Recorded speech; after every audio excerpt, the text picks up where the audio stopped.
जय राधा माधव कुंज बिहारी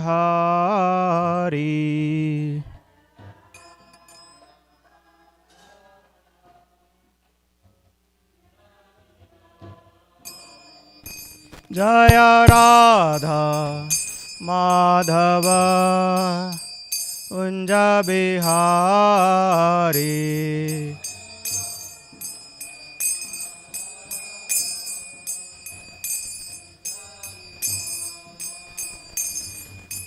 गोपी जन वल्लभ गिरवरधारी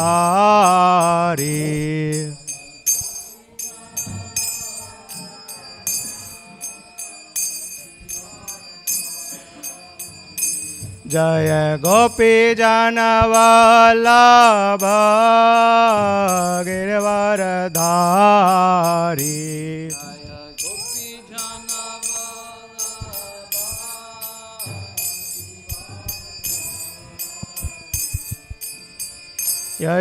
यशोदानंदन ब्रज जनरंजन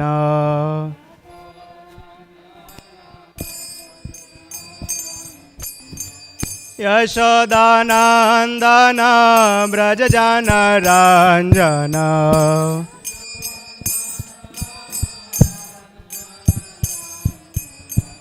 यशोदानंदन ब्रज जनरंजन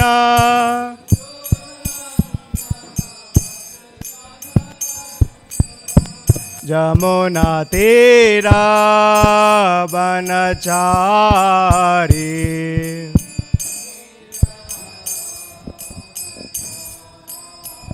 यमुना तीरा बनचारी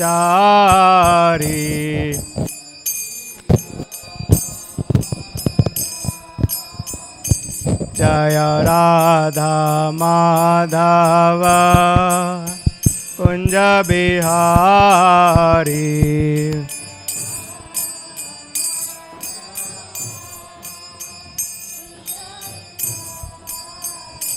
जय राधा माधव कुंज बिहारी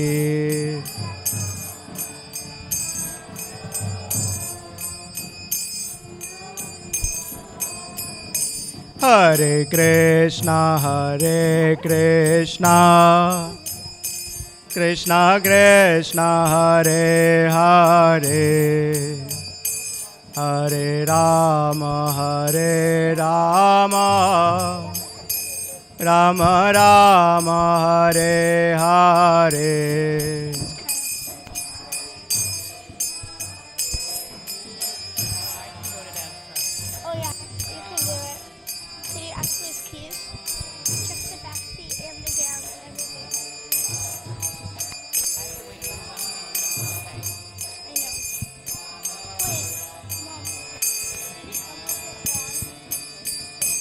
जय राधा कालचंडी राधा कालचंडी राधे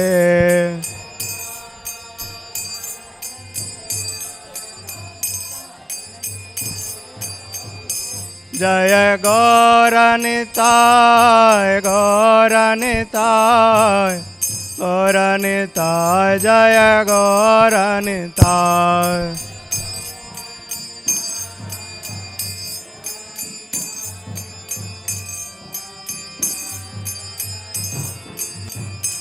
जय जगन्नाथ जय जगन्नाथ जय बलदेव जय सुभद्रा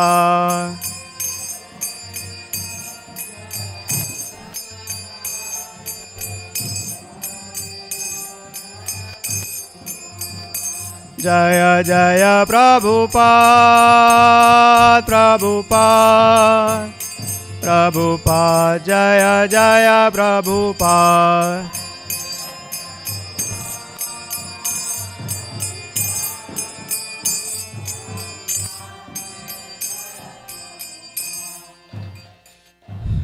ऐसी भक्तिवेदांत स्वामी प्रभुपाद की। Om Namo Bhagavate Vasudevaya. Om Namo Bhagavate Vasudevaya.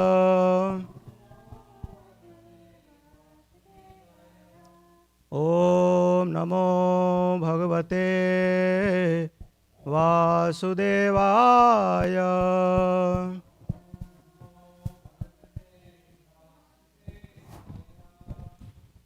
Om Ajnanatimirandhasya Jnananjalashalakaya Chakshurunmilitam Yena Tasmai Shri Guruve Namah. Hare Krishna. Welcome to Srimad Bhagavatam class. My name is Ashwini Kumar Das.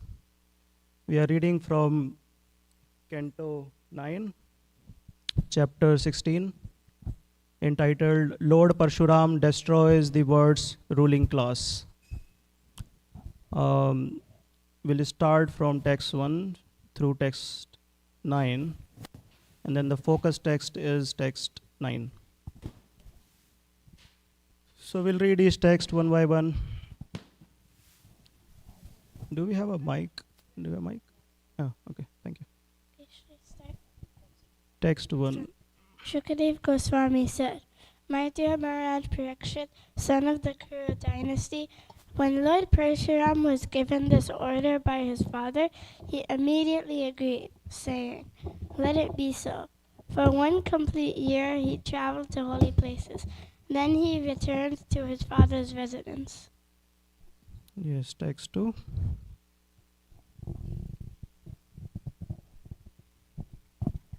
Once, when Renuka, the wife of Jamadagni, went to the bank of the Ganges to get water, she saw the king of the Gandharvas decorated with a garland of lotuses and sporting in the Ganges with celestial women, Apsaras.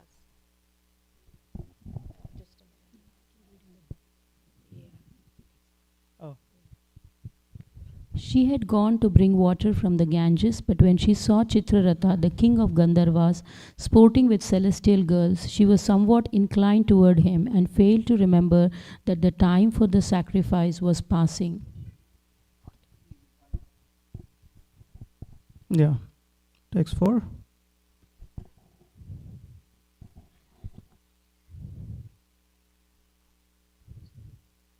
Later, understanding that the time for offering the sacrifice has passed, Renuka feared a curse from her husband. Therefore, when she returned, she simply put the water pot before him and stood there with folded hands.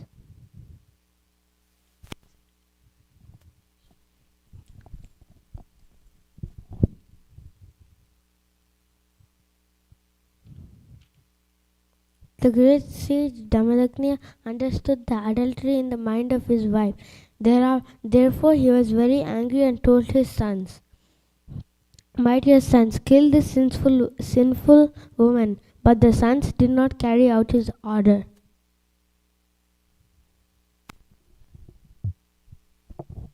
Jamadagni then ordered his youngest son Parshuram to kill his brothers, who had disobeyed this order, and his mother, who had mentally committed adultery. Lord Parshuram, knowing the power of his father, who was practiced in meditation and austerity, killed his mother and brothers immediately.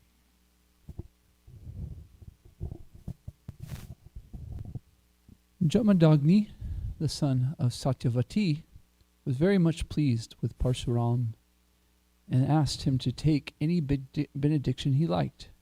Lord Parshuram replied, Let my mother and brothers live again and not remember having been killed by me. This is the benediction I ask. Thereafter, by the benediction of Jamadagni's your Lord Parshuram, mother and brothers immediately came alive. We were very happy. If they are awake from the sound asleep, Lord Parshuram will kill his relatives in ordinance, his father's order, because he was was aware of his father's power, and learning. There is a very nice pastime going on here. And right before this, also in chapter 15, there is a chronology of some pastimes happening. We will discuss that. So let's first discuss text 9, and then we will go deeper into what happened and what teachings coming out of text 9. So we'll go to text 9 now.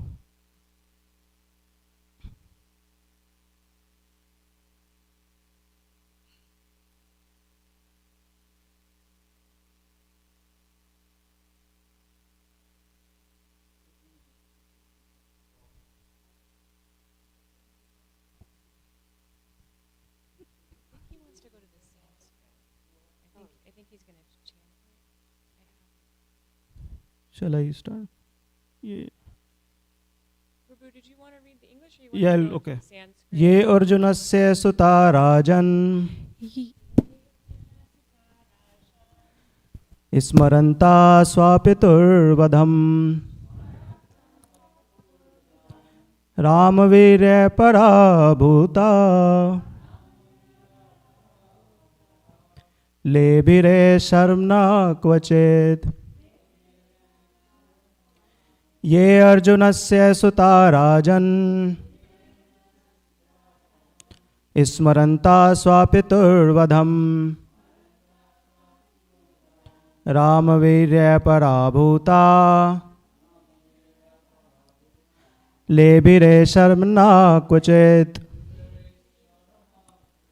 Ye Arjunasya Suta Rajan Ismaranta Swapiturvadham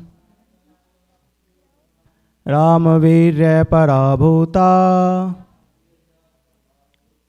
Lebire Sharmana Kvachet. One wants to decide?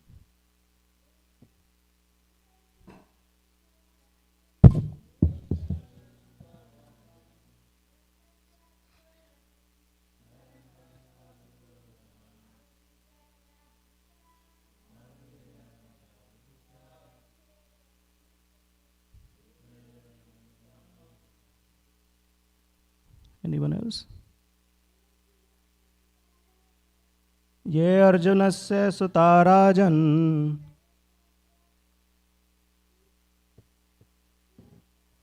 Smaranta Swapiturvadham Ramavirya Parabhuta Lebire Sharmana Kuchet. Synonyms. Ye Arjunasya Suta Rajan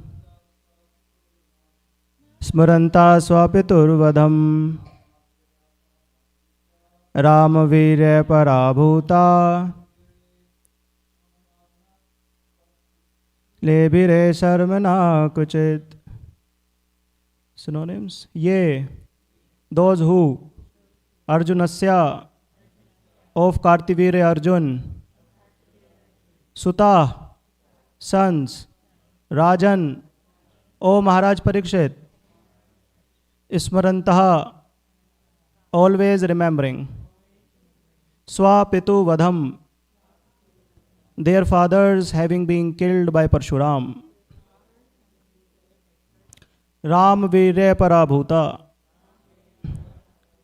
defeated by the superior power of Lord Parshuram. Lebhire, achieved. Sarma, happiness. Na, not. Kvachit, at any time. Translation and purport by His Divine Grace, A.C. Bhaktivedanta Swami Srila Prabhupada Ki. Translation. My dear King Parikshit, the sons of Kartivirya Arjun, who were defeated by the superior strength of Parshuram, never achieved happiness. This is very important. Never achieved happiness. Why? For they always remembered the killing of their father. So if you look in the text above, where we have the shloka, it says Lebhire Sharmna Kvachit, which means never achieved happiness. But why? Second line says Ismaranta Swapiturvadham. because they were always remembering Swapitur Vadham, the killing of their father, which means they are always in this mood of revenge. That is why they never achieved happiness. So we'll go to the purport. Janmadagni was certainly very powerful due to his austerities. But because of a slight offense by his poor wife Renuka, he ordered that she be killed. This certainly was a sinful act, and therefore Janmadagni was killed by the sons of Kartivirya Arjun, as described herein. Lord Parshuram was also infected by sin because of killing Kartivirya Arjun, although this was not very offensive.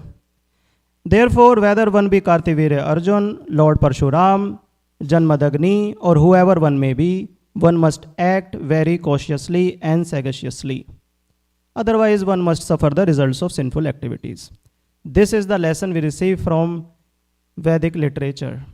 And this is the theme of this text 9 here, which means that everyone has to suffer the reactions of their activities, whether it is sinful or pious or whatever it may be. So,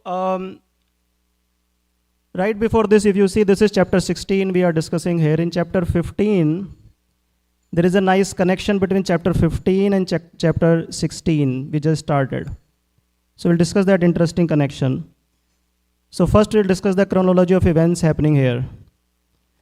So we understand from different Puranas. In Srimad Bhagavatam, this pastime of Kartivirya Arjun is not very detailed though, but if you look at Markandeya Puran and Narad Puran, they describe more activities of Kartivirya Arjun, how powerful he was, how religious he was, but then because of power he became very puffed up. So one time he goes to heavenly planet, and that was his habit, to go to heavenly planet and insult Indra and all the other powerful people. So one time he goes to heavenly planet and he starts insulting Indra in front of his wife Sachi. And he says, "You want to challenge me? Come, let's have a fight."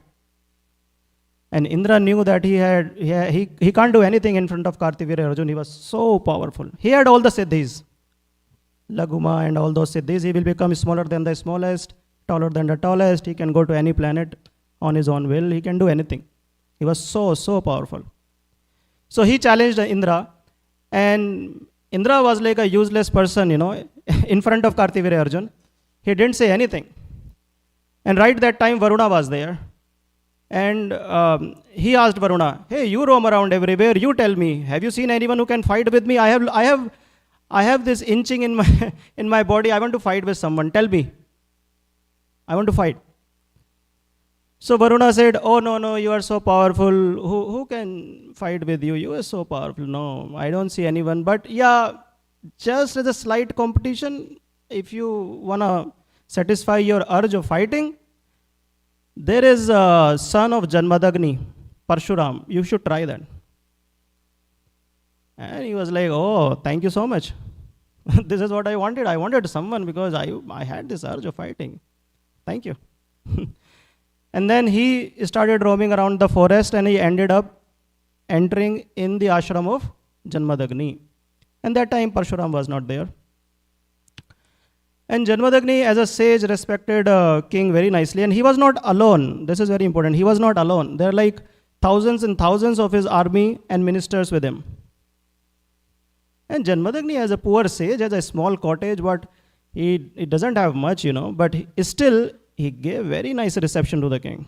So much hospitality. And king was like, how is it possible for a sage to offer all kinds of preparations, all kinds of gifts, and that too in a very short period of time? You have a Janmashtami program, when we have a Janmashtami program, it goes like months and months of preparations. Here we see Kartivirya Arjun with thousands of people with him, and it takes Janmadagni few minutes to serve him all the preparations on his just desire. So Janmadagni was very bewildered. How is it possible? Even being a king, I can't make so many arrangements so quick. And what is this word? It's on my fingertip, but still it will take me time. And then he come to know about Kamdhenu cow. That this great sage Janmadagni had this Kamdhenu cow, which is making all these arrangements. And then comes his biggest sinful act. He steals the cow along with her very nice, cute calf. The cow was very reluctant to go with Kartivire Arjun. So she starts crying, but Kartivire Arjun had his own selfish desire to own this cow. Because what would, in his mind, what this Janmadagini would do with this cow? He meant to for my enjoyment. I should be owning this cow. This is meant for my enjoyment. He steals the cow. And then we know Parshuram comes to know. When he comes back, he comes to know. He becomes furious. And then he goes, he challenges Kartivire Arjun. And first cut all his hands, and then he cut his throat, kills him. And he comes back. And then he tells all his brothers and father that I did this. And we see in 15th chapter, Janmadagni's reaction, his father's reaction was, my dear son, you did not do right thing. This is not good. You didn't do right. Then why should I have done? You should be forgiving. Forgiving is the ornament of a Brahman, my dear son. This is like a gross sinful act you have done. That's not good. That's not good. And then Parshuram was like, what should I do now? I mean, something committed. What do I do now? Atone for this. And there's a word used, Achyut Chittam. Achyut Chittam. You should become Achyut Chittam. Chittam means consciousness, and Achyut is Krishna. Achyut is the first word used by Arjuna to address Krishna in Bhagavad Gita. When Arjuna says that, my dear Achyut, take the chariot in between the two armies. Achyut means, we know, Krishna, you can steal the butter, can steal the clothes of gopis, you can have Ras Leela with gopis, or you can be the chariot driver, you can abscond the battlefield. So no matter what you do, you are Achyut, you are always the supreme personality of Godhead. So Janmadagni is suggesting Parshuram that you should become Krishna conscious to attain for the sin you just committed. Because you should be forgiving and you are not forgiving. So the person who was preaching this message, we see here, becomes the culprit of the same thing which he was preaching about. So what happens in chapter 16 that we are discussing today? Renuka, Janmadagni's wife, goes to Ganges as a regular duty to help her husband Janmadagni in his sacrifices. And she gets late because of very tiny, minute desire to be with one of the Gandharvas. He was king of all the Gandharvas. And that was for a very short period, very minute desire. It was not such a sinful act that she did, and that was through mind. But anyway, when she came back, she was late by now. And Janmadagni had all the mystic powers. You don't need to tell him I'm feeling hungry, he will come to know. Had all the mystic powers. What is going in our mind, he will come to know. So he comes to know that Renuka is late because she was thinking of other men. And he becomes furious. How is it possible that you can think of any other man?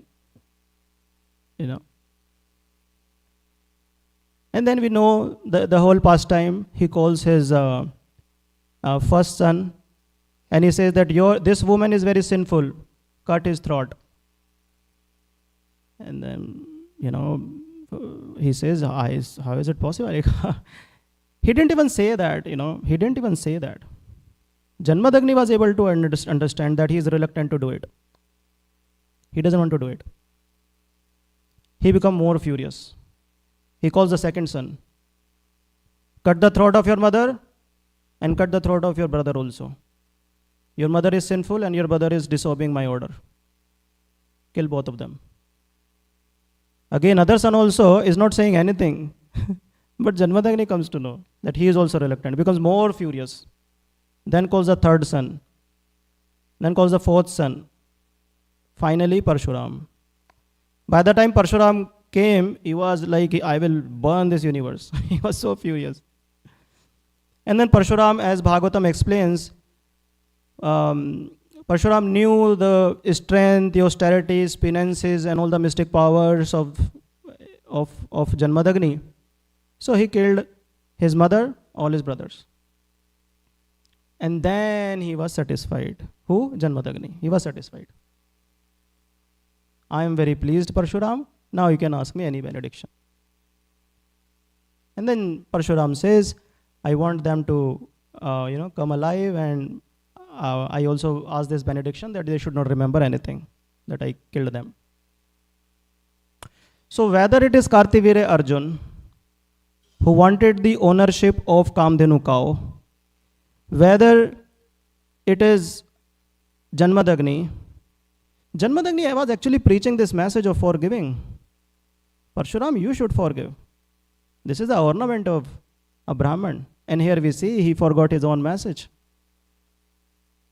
Chant and be happy, and we ourselves become morose. New people will say chant and be happy. You say, Prabhu, but you look very sad. No, I'm telling chant and you be happy. So why is it that a person who was preaching the message of forgiving and then comes into not forgiving state? That is an interesting connection between chapter 15 and chapter 16. Janmadagni, who was saying, become forgive, you should be tolerant, And then he says, no, I can't tolerate this. Burijan Prabhu, in his book, Japa book, he explains that the root cause of all problems is not mind, actually it is the false ego of living entity. False ego that I want to become the supreme proprietor, supreme enjoyer, and the supreme controller of everything. So whether it is Kartivya Arjun who wanted the ownership of this cow was in much worse state than Janmadagni, but Janmadagni was also having this false ego of that my wife is mine, meant for my enjoyment, my sons are mine, meant for my enjoyment, and they should be serving me, I am the supreme controller of them.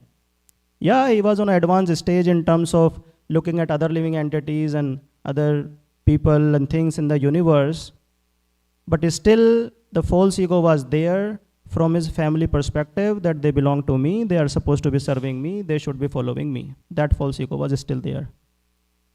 So from gross to subtle to subtle to subtle.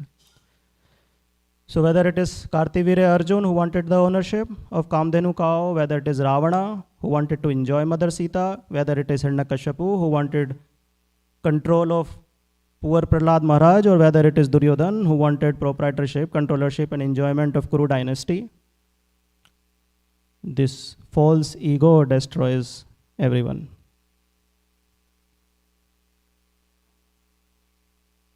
False ego. And this is the false ego that we try to kill and convert into true ego when we practice devotional service. Because what happens, the false ego, because it wants to be supreme enjoyer, proprietor and controller, feeds lot of desires to the mind. Mind, we all know, is the warehouse of all the desires.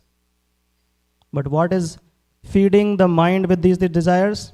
That is false ego. False ego keeps feeding the mind.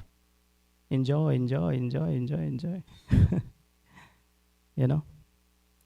One time there was a rich man. He had everything. Everything. All from the material perspective, he had everything. Nice house, nice family, all the wealth. Lot of ministers, servants. Everything was on his order. But he was not peaceful. So he calls his minister. He says, my dear minister, I went to have some 101 confidential conversation, ati guhyate jnanam. I want to have very nice confidential talks with you. He says, yes, my dear master, please tell me. He says, you know, you are very wise. That's the reason I'm discussing this with you. I have everything. I have everything, but I am not happy. But on the other hand, my barber, I see he is very, very peaceful. He is always singing nice songs. Very peaceful. So how is it that a barber who have very limited resources is always happy, and the person like me who has everything is always in anxiety or not very peaceful? And the wise man says, actually he is very content. Barber is very content, so he is peaceful. He said, I don't believe this. How is it? Then the wise man says, this wise minister says that if you want, I can show you a demo. Without pulling a hair from the barber's body, I can convert him into an unpeaceful person. Then you will see he will stop singing songs and everything. You will always see him in anxiety. He says, oh really? Yes, I can prove. Prove me. Prove me. He says, no problem, give me a bag of 99 gold coins. No problem, you take 100 gold coins. No, not 100. Give me 99 gold coins. Okay, take this, 99 gold coins, give back. Say, okay, give me. He takes the bag and put a note in the bag, a gift for you, and drops the bag at the door of barber's house and just knock it and then runs away.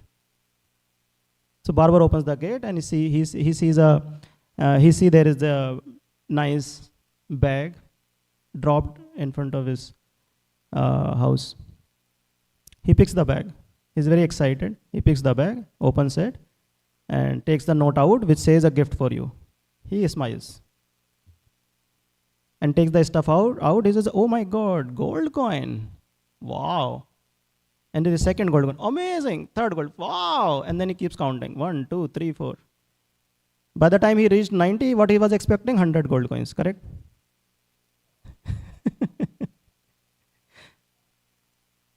But then final gold coin comes. Oh, 99? One. Where is that 100? Let me count again. He puts everything back and then 1, 2, 3, 4, 5, 6, 90. 1, 2, 3, 4, 5, 99. Not getting the happiness. Let me try again. So he keeps trying. But then one gold coin is missing, which will give me the ultimate happiness. This is the mind. This is the idea that enters in his mind. That one gold coin is missing to give me the happiness. But what do I do? Because I don't know who dropped it, who gave me this gift. Probably I should be talking to him and but no problem. I can work hard day and night. And when I will have that one gold coin, I become very happy. So a peaceful barber starts developing anxiety for maintaining 99 gold coins, which he was not having. And yes, another anxiety to earn one more gold coin to become happy. And this all starts from mind. But this was the dormant desire in his heart to enjoy, which comes up as soon as sense objects are there, that's why Krishna tells in Bhagavad Gita, 2nd chapter. Stay senses away from sense objects. And yeah, it is difficult. That is why immediately in the next verse, Krishna says, it is difficult. Because senses always have the propensity to enjoy, get some pleasure. So engage them in higher pleasure. Param drishtva nivartate. So after a few days, this wise minister goes to the rich man and says, my dear master, did you see any changes in barber? He says, changes? He's always in anxiety. Any songs? No more songs now. He's not singing any song. In fact, I see him rushing now. After my cutting, he goes to somewhere else. I have another job to do. So he's always in rush now, he's always in anxiety. What did you do? So this minister says, I got him entered into the club of 99. So he calls the barber and he says, welcome to the club of 99. So spiritually, we are in the club of 100. I am okay. I am doing what I am supposed to be doing to go back home, back to Godhead. But materially, yeah, I have to do. This is my duty, I have to do. So the point I'm trying to make is Ravana had everything, just not Mother Sita. Got killed. Kartivirya Arjuna had everything, just not Kamdenu cow. Hiranyakashipu had everything, just not Prahlad Maharaj. But this false ego is just wants to prove I am the supreme enjoyer, so not even a tiny minute particle should be away from my controllership, from my enjoyment, from my proprietorship. This false ego wants to enjoy the whole planet because we are imitating Krishna here. So whatever Krishna is enjoying, I want to enjoy everything. I just want to enjoy everything. So this false ego keeps feeding the mind because its false ego wants to satisfy itself. It keeps feeding the mind with different desires. And this goes on from time immemorial. Mind is not the product of only this birth. As soon as we fall down into this material world, immediately these three subtle elements, mind, intelligence, and false ego, goes with the soul, life after life, life after life, life after life. Only the gross body drops, burnt to ashes. So this mind, which is the warehouse of desires, is having unlimited desires, which goes on life after life. And this false ego is never satisfied. So false ego is not satisfying, and mind is also not satisfying because it's being fed by unlimited desires from false ego. And the process is that mind is using the intelligence as a servant, and then intelligence is using the gross body to say, this is the desire, please fulfill it. For example, mind wants to satisfy by having intoxication. I don't follow the rules and all. What rules are you talking about? I just want to enjoy it anyhow. Give me some intoxication. And then intelligence starts making plan where I can get the best of the intoxicants, best of the drugs, best of this thing. And then he engages the gross body. This is the best shop. This is the best way, you can go there. And after this activity is done, gross body asks false ego, are you satisfied now? No. I want more. Then more desires. Then again gross body gets engaged. Then again gross body asks, are you okay now? I am not satisfied. And in this loop from false ego to mind to intelligence to gross body, feed back to false ego and mind. In this loop, what is stuck? Soul is stuck. Life after life, life after life, life after life. And whatever actions gross body is performing in this whole cycle are classified as pious activity or sinful activity. Pious activity, if one wants to satisfy his desire in cooperation with demigods, people do philanthropic work, help others and all. But then when false ego is so high that I do not care about laws of material nature. I just want to satisfy my desire at any cost.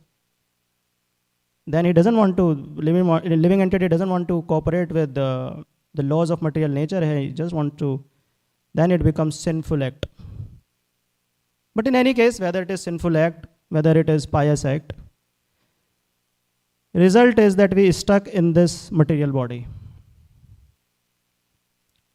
And that is why Prabhupada at every time, in Krishna, we read in Bhagavatam and Srimad, we read in Bhagavad Gita and Srimad Bhagavatam, Prabhupada every time says we have to become Krishna conscious. And interestingly, Janmadagni is also ISKCON member, isn't it?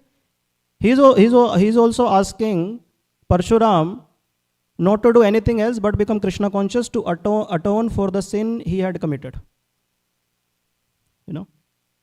Probably he joined long back. So So whether it is sinful act or pious act, ultimately we have to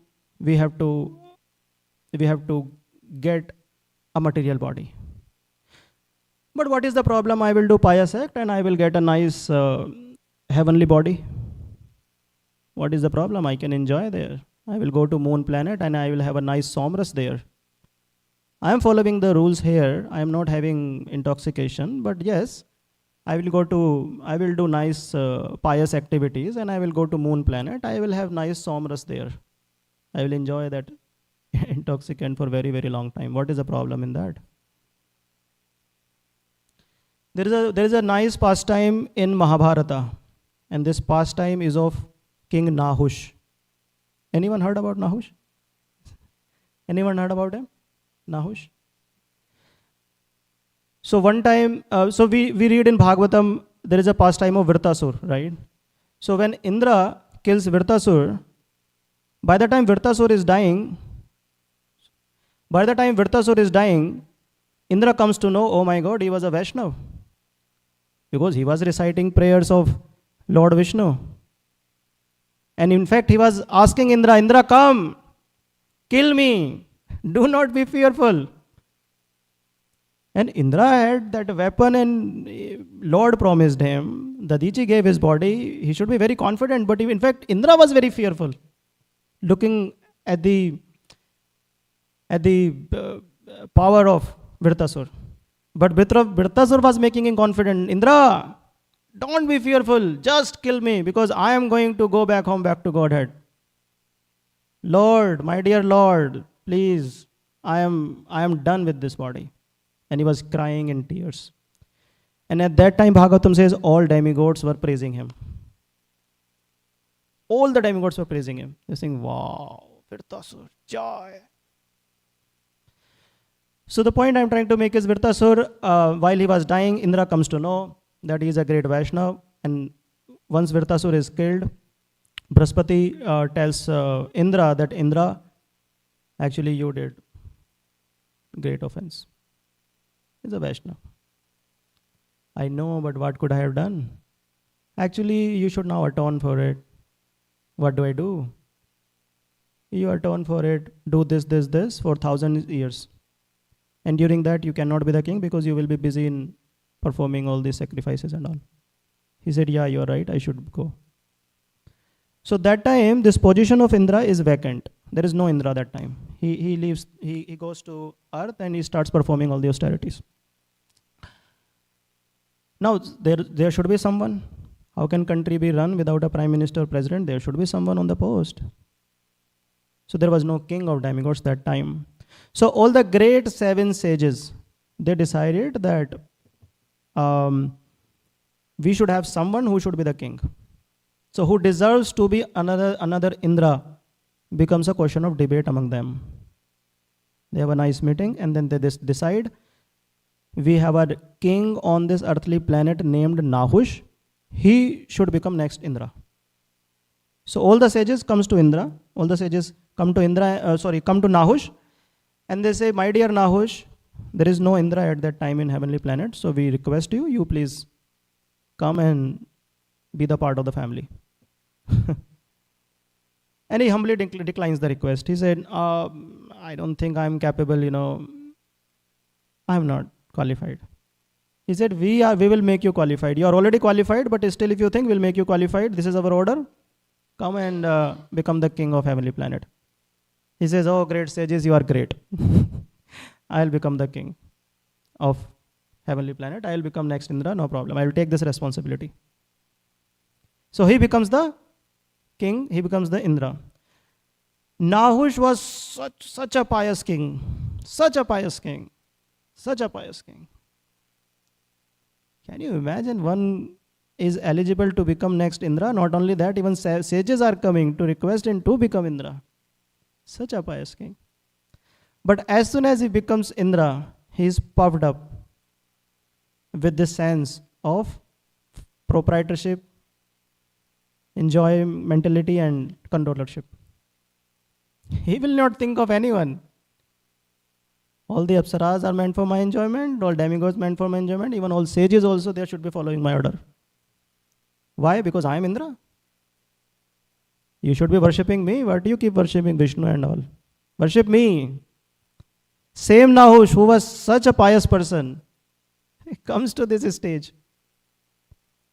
And now everyone starts following his order, but not only one person. Not only one person.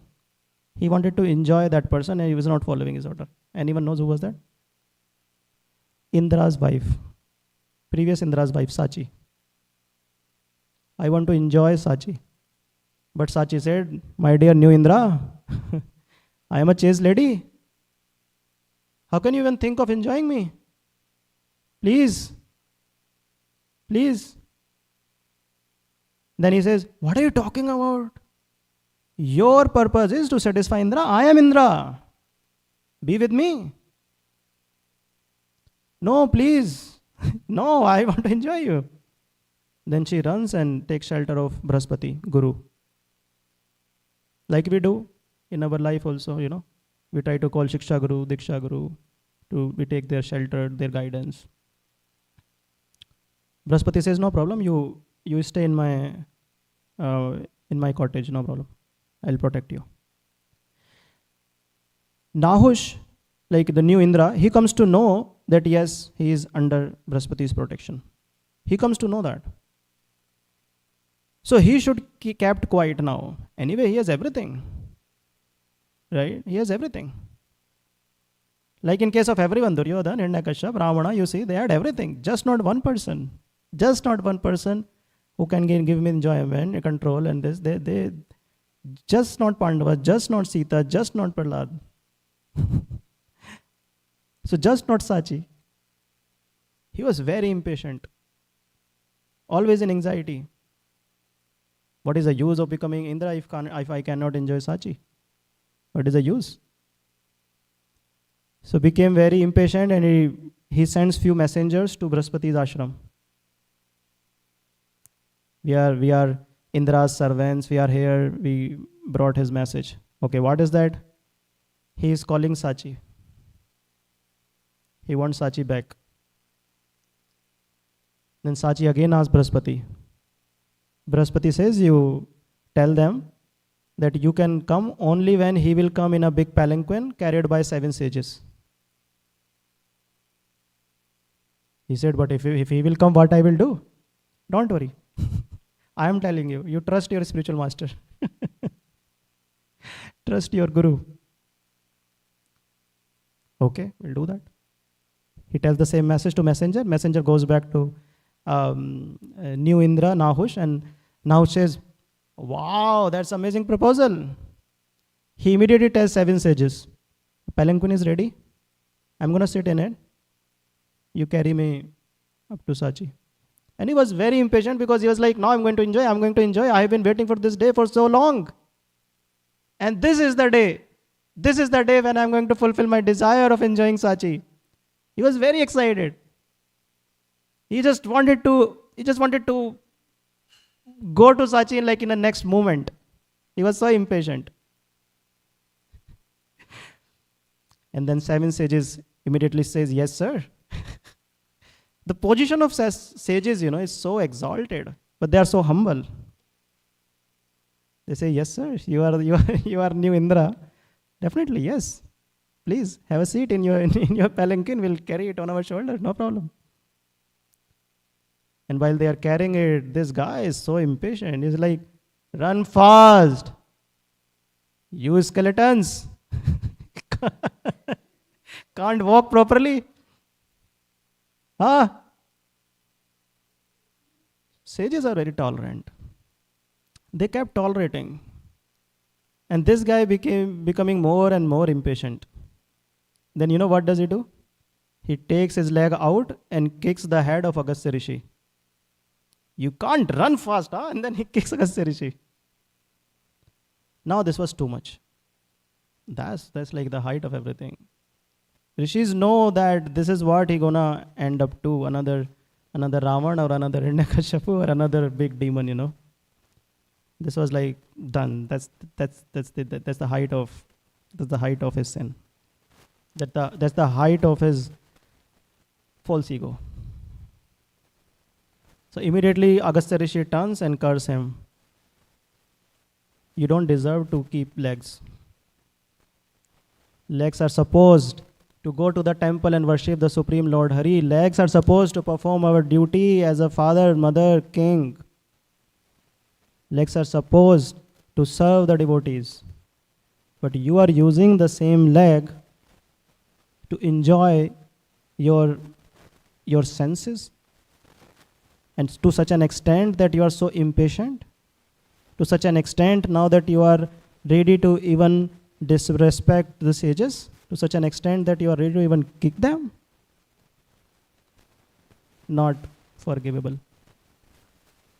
You don't deserve to keep legs. Become a snake. And because you just want to lie down in palanquin comfortably, you become python. You know python? Big snake, ajgar. Become that big snake. Huh?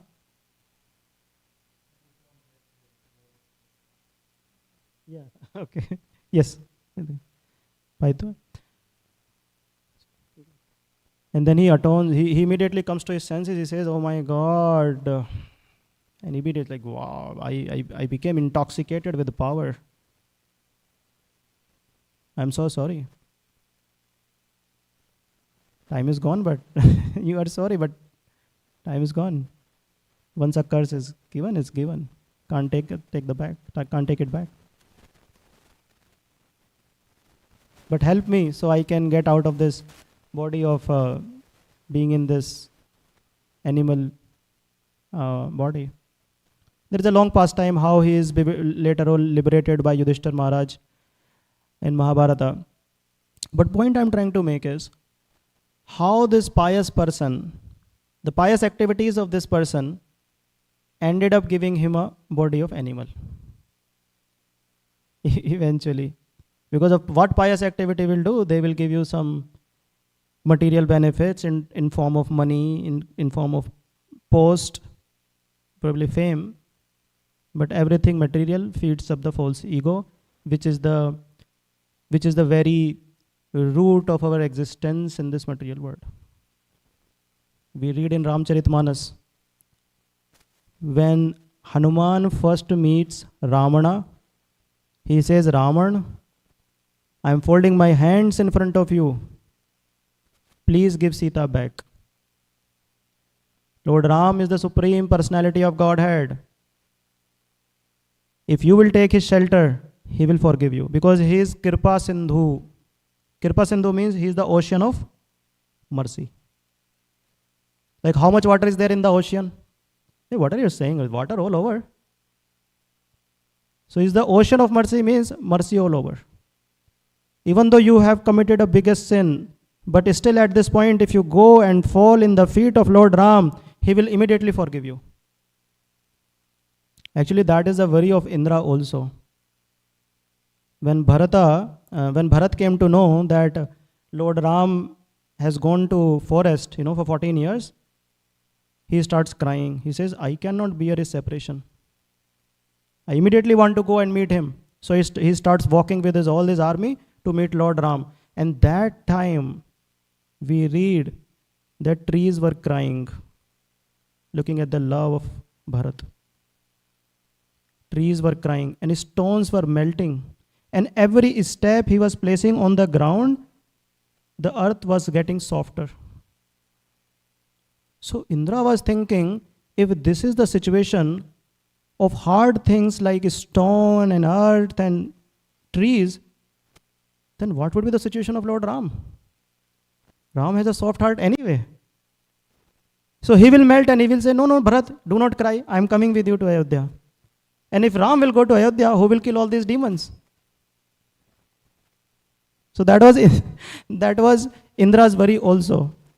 That Ram is Kirpa Sindhu, Lord is Kirpa Sindhu, he will easily forgive and he will shower mercy, he will do whatever he wants.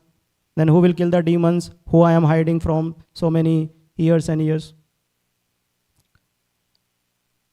So Hanumanji is saying, Lord is Kirpa Sindhu, you go and take his shelter. And then Ravan laughs. And he says, see this such a knowledgeable person in front of me. He will give me knowledge to me, to Ravan, who is controlling these useless demigods also, because that time so many demigods were folding his hands in front of his court. Hanumanji was fearless completely, but these demons were always like, yes sir. So he was saying, all these demigods, they follow my orders. And this monkey will tell me what is right and what is wrong? And then this is the same thing Hanuman is telling to Ravana. He's saying, Ravan, it's not your attachment with Sita. It's not your post. You are mad because of your false ego. Because the false ego is the root of all the problems. So as soon as you will take shelter of the Lord, you are actually saying, Lord, please take my false ego away. So this false ego is the blocker for anyone in the spiritual life also. So these desires, when these desires come, we act, and the actions are classified into sinful actions, pious actions, and then comes transcendental actions. So as a devotee, we do not think of pious and sinful actions because they result us to be in the material world. We are always try to keep absorbed in the service of Lord Shri Hari. There are a lot more things to discuss, but thank you so much. It's already 8:30. It was my first Srimad Bhagavatam class in Shri Shri Radha Kalachandji Dham, so please forgive me for any offenses I committed.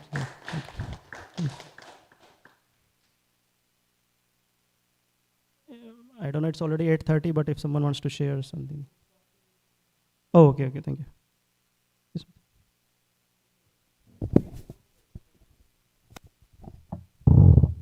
Hare Krishna Prabhuji. So- Thank you for nice So- class. Thank you for giving so many examples, so it sticks in our mind that we should not feed the false ego. My question is, in the purport, Prabhupada has written, Lord Parashuram Yeah. was also infected by sin Mhm. because of killing Kartavirya Arjuna, although this was not very offensive. So does that mean it was not offensive, or it was very small offense? So what does it actually mean? See, Lord, what I understood,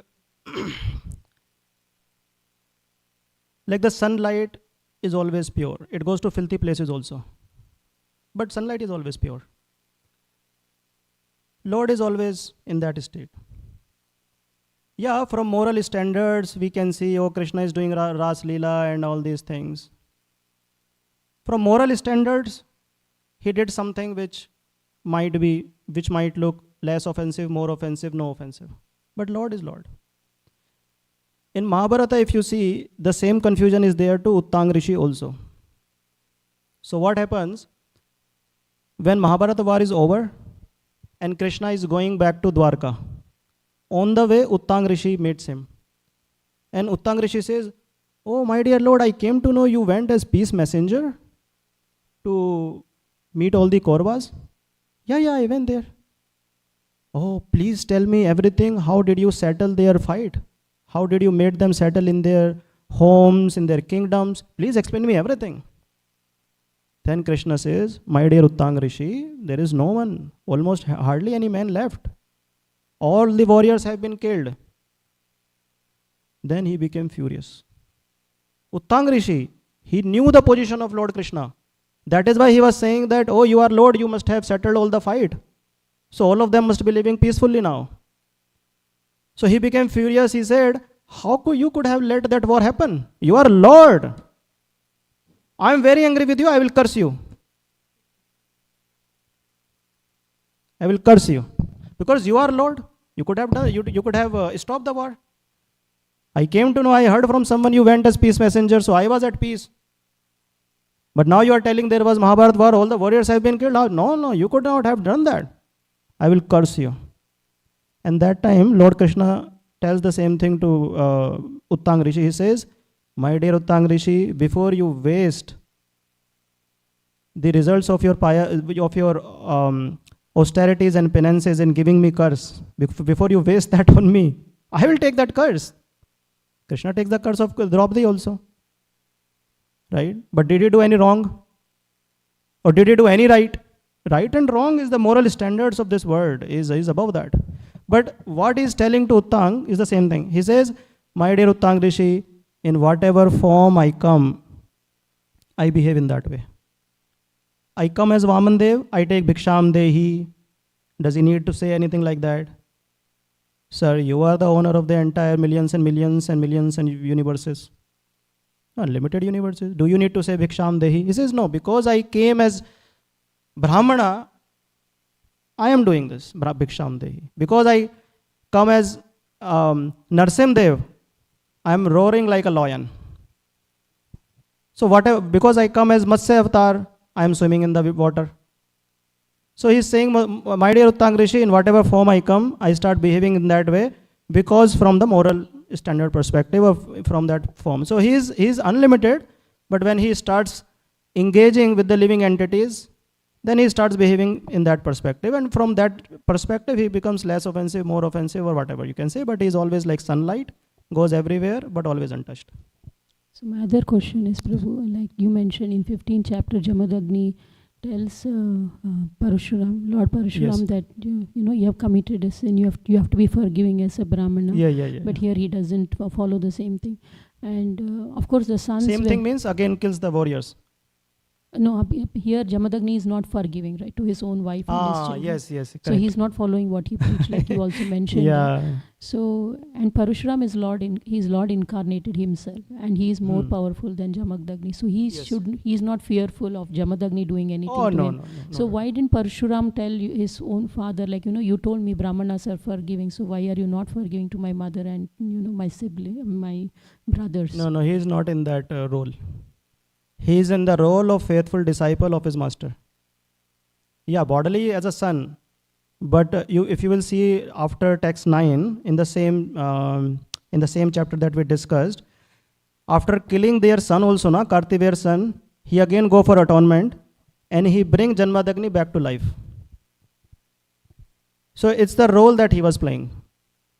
So he is not here as a role of Mahabhagavat or someone. No, he is not in the role. As you say, Krishna, when Govardhan Lila is happening, he is telling all the Brajvasis that you should not worship Indra. Then who do we worship?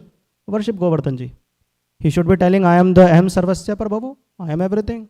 Worship me. No. In fact, if you read in detail in Garg Samhita, he is giving the philosophy of karma, Krishna. He is saying, there is no Indra, there is nothing. We just do, we get the result, nothing.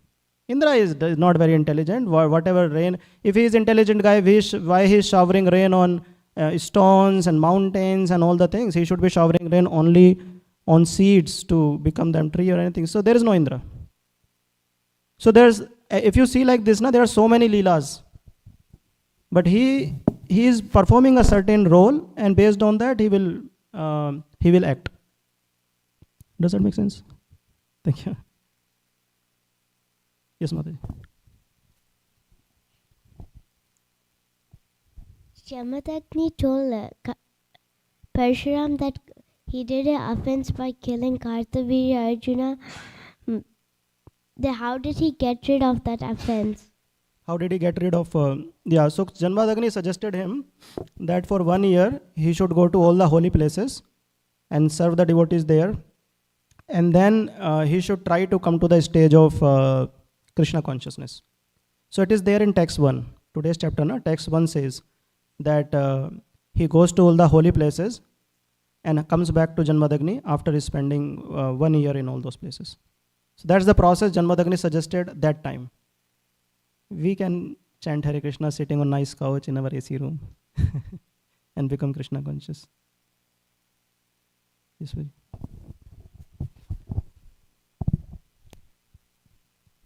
What are the two Puranas you said? Narada Purana and the other one. What was that? Yeah, Markandeya Purana. Yeah, Markandeya Purana is there. So I was also reading that in one of those. I was reading. Jamadagni told Parshuram to go to Kurukshetra and wash the plates and utensils the Brahmanas used for 12 years. Correct. Different Puranas have some differences in pastimes. For example, if you say this pastime of Shishupal, correct, no? In Bhagavatam, there is no... in Bhagavatam, the way Shishupal pastime has been described, And the way Mahabharata it is described is slightly different. So I tell you, like in Mahabharata,